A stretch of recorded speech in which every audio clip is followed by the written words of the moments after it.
Okay, so this is update 13. It's been a year nearly since I've done an update on how I'm getting on with my diet journey. About last August was the time I did my last recording. I just started then taking the Ozempic injection. I did a couple of videos and then sort of like lost interest in recording these, lost time, just found other excuses of reasons why not to do it and just fell out of the habit. And I'm now really trying to get back into it and really trying to concentrate on it. So I want to get back to doing these recordings. A bit of an update on the Ozempic stuff actually as well. So I started with Ozempic last August. It really just hasn't given me the results that I was expecting, and you hear about in the media, like, oh, so and so celebrity is now on Ozempic, has lost lots of weight. For me, it's not done it. Initially, when I first started taking it, it was really good, and after a while, the appetite suppression of it just kind of teetered off for me. When I started taking it on the 0.25 milligram, I found it really did suppress my appetite, and I'd have a big pile of what would have been a normal sized plate for me. I'd eat about a third of it, and then just have to throw it away, get rid of it because I just couldn't face it. As I started to go up onto the 0.5 and the 1 milligram, I just didn't get that feeling with it. Didn't get the satiation feeling with it at all, and it was really quite disappointing for me, I think. I was looking at the camera and looking at my notes, and I've got the screen up here from MyFitnessPal, and you can see kind of when I started filming these episodes, I kind of did quite well initially. Around the August mark here is kind of when I went onto the Ozempic area, at about 119 kilos, and then it sort of teetered off, and then you can see the line just literally flattens out here because each one of the points here, when it changes direction slightly, is a measurement, and I kind of got to here and then didn't step on the scales again for a couple of months, and stepped on it once or twice, and that's why there's these big steps and flat lines in it here, where I just wasn't following a diet, was thinking that the Ozempic was going to do it for me, and I didn't have to put the effort into it. I guess I kind of got a bit lazy with it, I suppose, but it just didn't do it for me at all.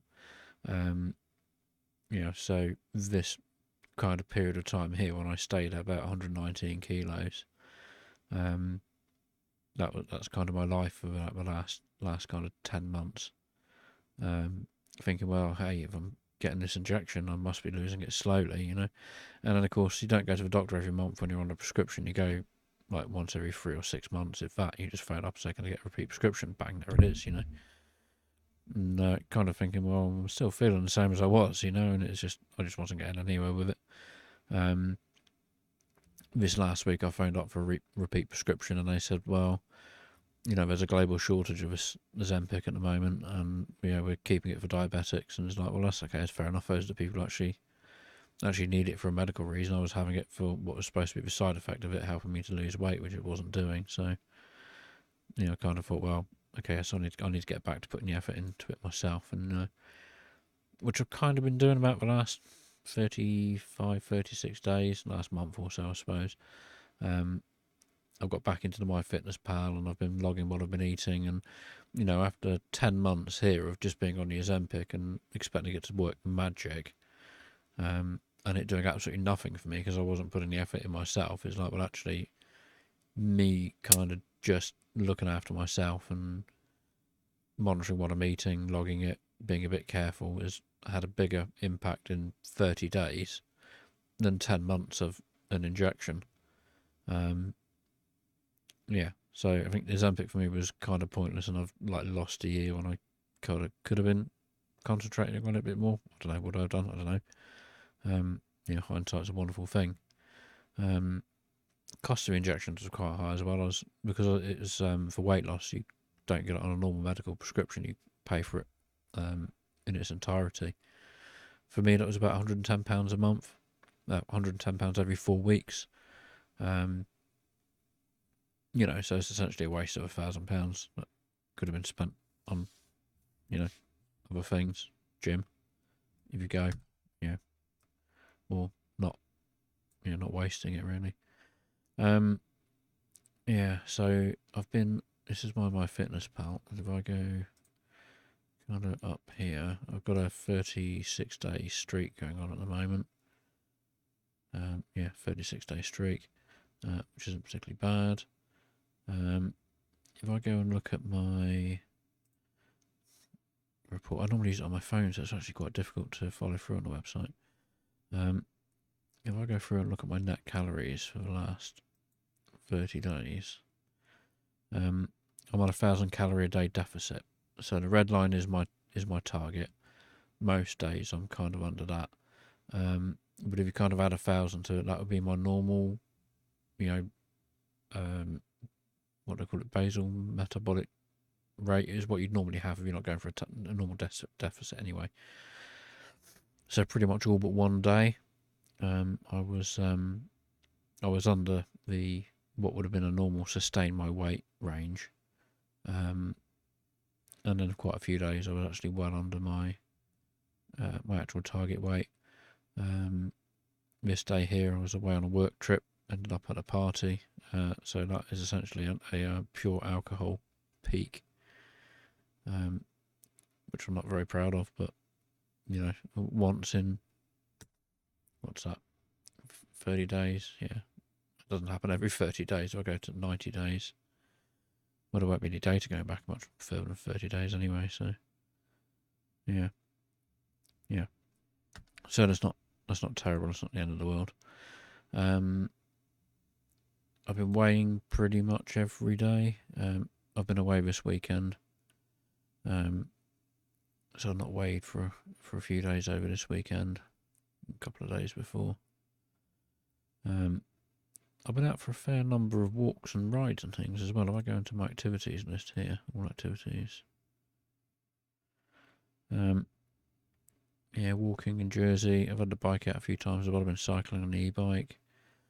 I did some walking as well, 6 kilometres, 3.5 kilometres. I did a couple of charity walks from Vale Castle. It was a walk into the light to raise awareness of suicides. Not awareness for suicides, but the issues surrounding them, etc. That was good. Got up early for that. That's a well early start, 4 in the morning or something. And did that. Enjoyed that. Did quite a large charity walk. Not e-biking there. 10th of June. That was the Rotary Safaris Round Island walk. I walked from Cobo coastal paths all the way around to the finish at St Peterport, and that was about 5 hours of walking, 22.5 kilometres. I really did quite enjoy that. I didn't think I was going to be able to finish it, but I kind of pushed myself and did that. So that was the beginning of June. So we're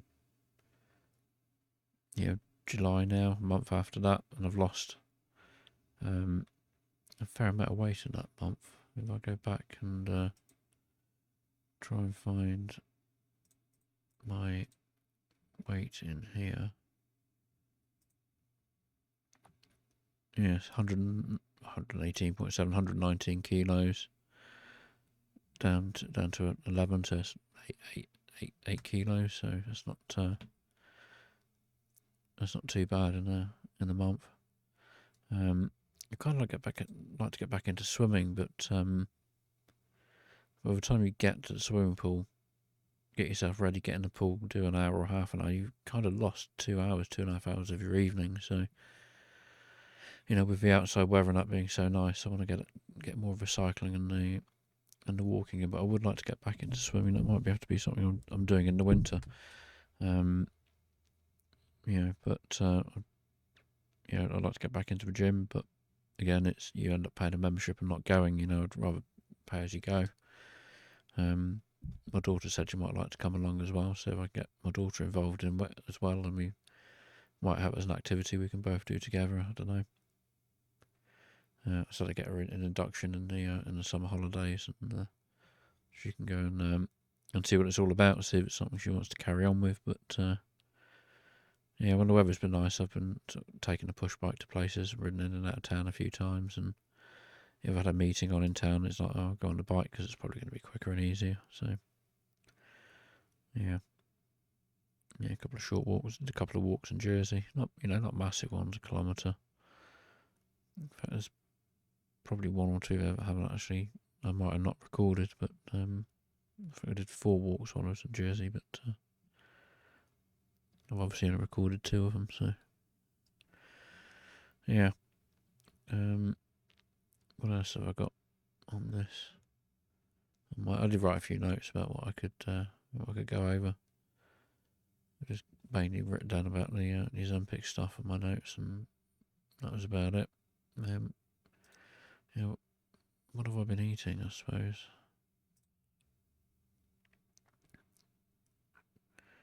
Today's not been too bad. A couple of bags of crisps. Small bags, little multi-pack ones. Did a stir fry for dinner. Fresh homegrown courgettes as well. That was quite bad. Not quite bad. I've been quite keen on, quite enjoying the Slim Fast shake, cafe latte one. Normally I go for a latte every lunchtime, and it's like, that's actually not particularly good for you. But I found that the Slim Fast on a hot day is actually a really good substitute, and it's nice and cold as well.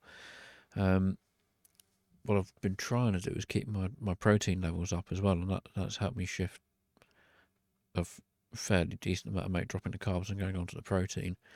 But when you look through at what the carbs are in that's half a serving here of Slim Fast, so that'd be, it's quite, I think it's reasonably high for carb intake. So what I wanted to do is have the Slim Fast, but with less carbs and more protein. So I found a whey protein isolate, which essentially is just protein, but it's coffee flavoured as well. And I found that 1 scoop of Slim Fast and 1 scoop of this whey isolate is actually quite tasty, and it's given me what I want with having less carbs and more protein. I did try it on its own, just 2 scoops of this whey isolate and some water. For me, that was completely unpalatable. I tried it with milk. Again, it wasn't great. It was nothing I was going to. I wasn't going to be drinking it every day. I'd have had about 3 or 4 drinks of it. Just chucked it. But mixing 1 scoop of the Slim Fast and 1 of this whey isolate has actually worked out really well for me. I'm quite enjoying that. So I've had that quite a few days in the week. Of course, while I was in Jersey, McDonald's is there. We don't have McDonald's in Guernsey, so that was a fairly bad weekend all round. McDonald's and quite a lot of alcohol. I will say that I didn't put this in while we were drinking. This was oh my god! The next morning, what did I drink? I'm putting it in after the fact. So that's my best guess as to what we consumed. Let's skip over all of those nasty meals. Yeah, I've had a bad week with food. Prior to this weekend, I've done pretty well actually, because I've been literally having, vegetables, no carbs, and protein. So you can see, like, Guernsey milk. This is the whey isolate, Slim Fast. Again, lots of random ingredients. Spinach as well. fresh courgettes. That night I had the a stir fry, vegetable stir fry with some chicken, I think, and I was still starving afterwards, and I thought, no, I'm not going to eat some rubbish. I'm not going to eat. Well, I did. I had some cheddars there, but I had a starve on that day, so I had a shake after I had dinner as well. Was I still under my calories? Yeah, I was still under. Go do some exercise that day on the Monday. Exercise Monday the 3rd.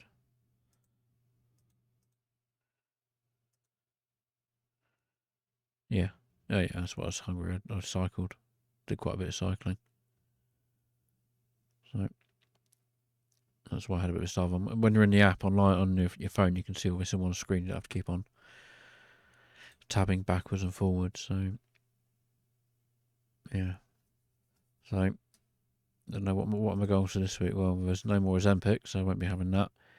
I'm expecting my appetite to increase because although I wasn't really feeling the satiation feeling from the Ozempic, I'm sure it would have been having some effect on me. So I just need to make sure I'm putting stuff in as I'm eating it, keeping an eye on what I'm consuming. Still trying to lay off the carbs, and I want to get on the scales every day, and see how I go. Yeah, just got to concentrate on it a bit more, concentrate on myself. So not try and take shortcuts of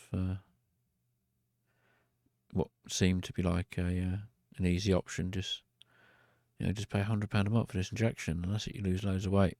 Well, for me, it hasn't worked out like that. So, lesson learnt, I think.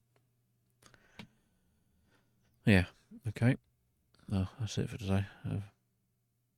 I've rambled on too long. It's 17 minutes.